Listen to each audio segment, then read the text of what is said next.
साम्राज्य में उसकी कला का उल्लेख करेंगे। इस कला के लिए हम 3 भागों में बांट देंगे। पहला भाग साहित्य कला, दूसरा भाग स्थापत्य कला, तीसरा भाग मूर्ति कला।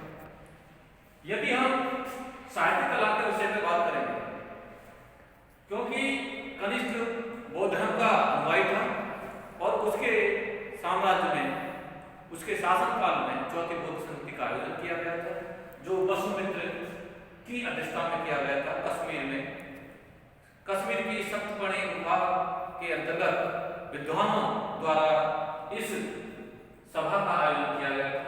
इस सभा के अंतर्गत त्रिपिटकों पर पूर्ण रूप से पुनर्अध्ययन किया गया और उसका मंथन करने के बाद में वसुमित्र ने एक टीका लिखी थी विभाषा, एक भाषा के रूप में, जिसका नाम था विभाषा शास्त्र।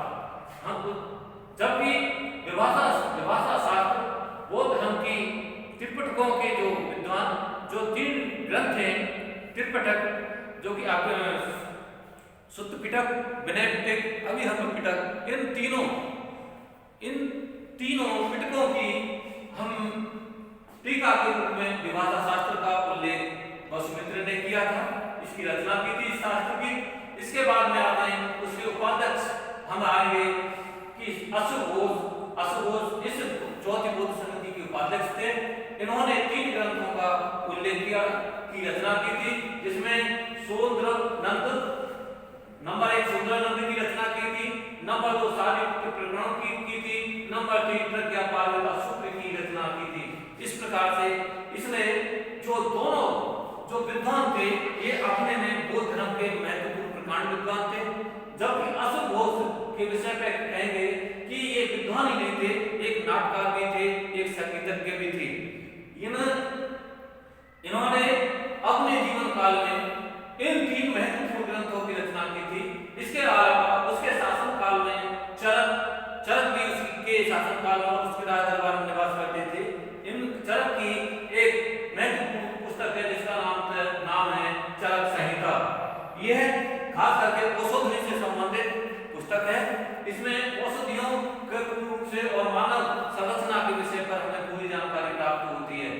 इसके बाद में नागार्जुन गणित थे काफी मात्रा में, ये बहुत बड़े प्रसिद्ध विद्वान भी थे गणित के। इन्होंने शून्य का उल्लेख किया, शून्यवाद का और सापेक्षवाद, 2 वादों का इनकी रचना की थी। इसके अलावा हमें गणित के रूप में पाई का मान 7/22 का इन्होंने निकाला है। 22/7 के रूप में निकाला है इन्होंने पाई का मान। तो इस प्रकार से हम कहेंगे साहित्य के रूप में इसके शासन काल में महत्वपूर्ण विद्वानों का, उसके दरबार में साहित्य का विकास हुआ था। इसी प्रकार हम लेंगे दूसरी कला के अंतर्गत स्थापत्य कला के अंतर्गत उसने कश्मीर के अंतर्गत कनिष्कपुर नामक नगर की स्थापना की। इसके बाद में उसने एक कपिसा नामक नगर में एक सुपियार नामक नगर की भी स्थापना की थी।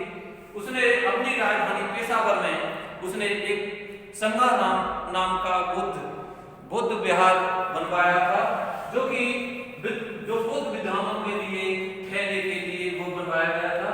इसके अलावा पेशावर के अंतर्गत ही उसने 400 फीट ऊंचा एक टावर की स्थापना की थी, जो लोहे के छत्र से उसे ढक दिया गया था चारों, वह 13 मंजिला था। इस प्रकार से हम कहेंगे कि उसके राज दरबार में स्थापत्य कला के रूप में भी उसने बहुत उल्लेखनीय कार्य किए थे।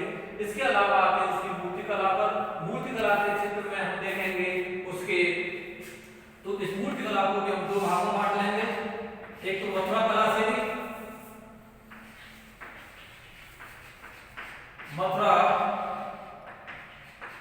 शैली,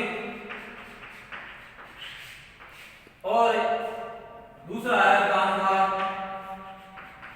कला शैली।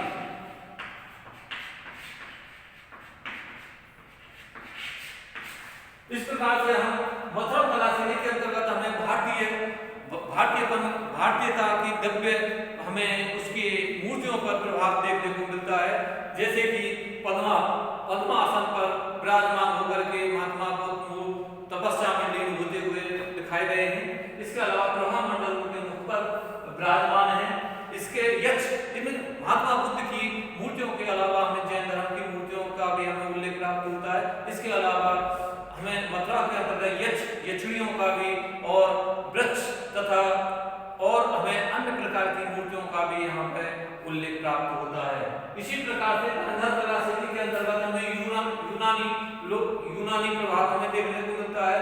जैसे कि एक तपस्या करते हुए पद्मासन पर विराजमान होते हुए एक पसली हम गिन सकते हैं। इसके अलावा मुखमंडल पर एक प्रभा मंडल लिए हुए, उसमें कहीं भी हमें वो नहीं देखने को मिलता है संकुचित भावना, लेकिन निरंकुश रूप से हम देखते हैं कि यहाँ पर हमें भगवान बुद्ध जैसे लोग भगवान बुद्ध अपनी तपस्या में लीन हुए दिखाए गए हैं। इसके अलावा हमें यूनानी देवी देवताओं का भी हमें यहाँ पर उनके प्रभाव मंडल का भी हमें उल्लेख प्राप्त होता है।